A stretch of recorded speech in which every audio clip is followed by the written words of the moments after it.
Los Temalacat, conocidos comúnmente como la piedra de Tizoc y la piedra de Moctezuma, en cuya superficie se encuentran talladas las conquistas de dichos gobernantes, eran utilizadas en la antigüedad para llevar a cabo el combate gladiatorio en las fiestas de Xipetotec.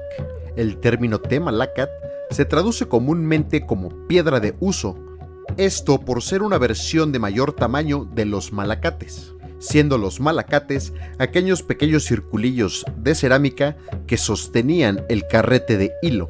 En la versión de mayor tamaño, lo que se ataba al centro de aquellas piedras era un prisionero que habría de combatir contra los mejores guerreros de la élite mexica. Pero la comparación entre la guerra y el tejido no termina aquí. Mientras las deidades de la guerra, como Mixcoatl, Xiuhtecuhtli, el propio Tlaloc y Xipetotec, van armados con escudo y lanzadardos, la deidad Cihuacóatl, Quilastli e incluso la diosa vieja del maíz conocida como Ilamatecutli portan escudo y arco para tejer. Pero esto no se queda solo entre los nahuas.